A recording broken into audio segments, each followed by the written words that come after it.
What's up, guys? So I just wanted to show you my new record player. I got most of this stuff at local garage sales recently at a pretty decent price. So next time there's a new Pearl Jam or Eddie Vedder album that comes out on vinyl, I'll be using this instead of the old player. So this is a Hitachi turntable. I got it for 20 bucks. I think it's from the late 70s, early 80s. And it works great. The only thing that sucks is it doesn't have an on-off switch. This is an auto cut and a speed switch.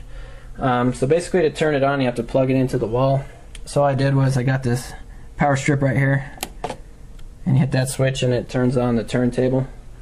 I got 3 speakers for 10 bucks total, left and a right and a center speaker. The previous owners barely used them, so they're basically new.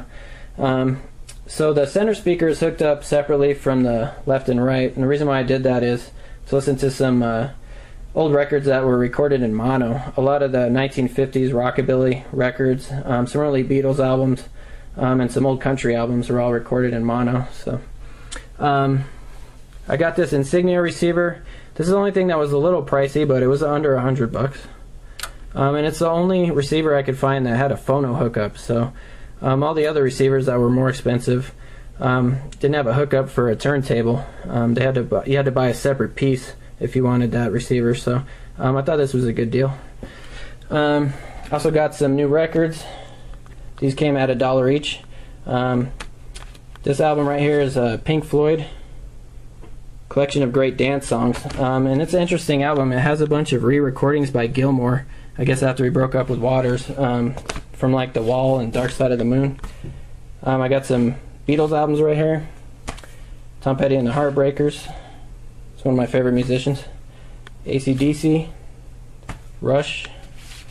So I had some people are getting rid of their 1980s collection. Def Leppard, Pyromania, Aerosmith Greatest Hits, Aerosmith Live. Got Journey, REO Speedwagon. Can't have a 1980s collection without those two bands. Bad Company, Bob Seger, Scorpions. It's an interesting cover. You couldn't get away with that today. Bruce Springsteen, Born in the USA. It's a classic. Fleetwood Mac. It's another classic album. U2, Unforgettable Fire. Motley Crue. Hank Williams' Greatest Hits. And a jazz album. Alright, this is Drop in the Park from 1992. This album came with the re-release of 10 in the Super Deluxe package. So let's go ahead and give it a listen.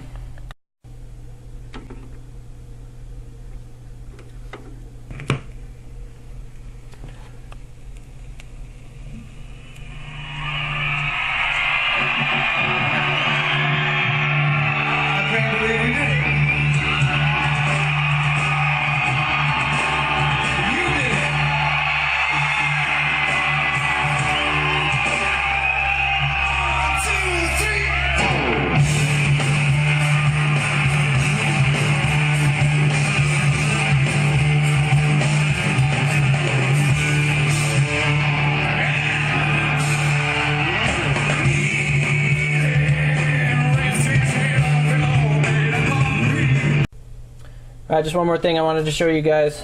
I got the CD today, Eddie Vedder Ukulele Songs from Best Buy. I actually got it for $7.99 with a coupon from the Pearl Jam site on Facebook. I still have the vinyls and the songbooks that are supposed to come in from the 10 Club. Not sure when that's going to happen. So I'm going to give that a listen. I also, when I was looking through the vinyl section at Best Buy, ran into this album. One of my favorite bands from when I was a kid. I guess this is an album that came out last year, I think. It's called Chinese Democracy, and a lot of Guns N' Roses fans had been waiting for this album for a long time. So I figured I would buy it for $1.99. I guess it first sold for 19 bucks. So I haven't heard good things about this album. You know, most of the critics and I guess a lot of people don't like this album, but I thought it was worth for $2 just to give it a listen. So I'm gonna open this album up and throw it on the turntable and see how it sounds.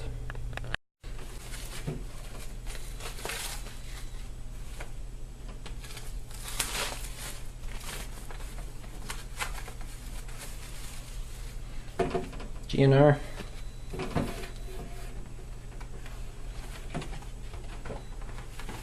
Nice. 2 vinyls. $1 each. It's a good deal. Doesn't look like there's a insert or anything, just two vinyls. It's the back of it right there.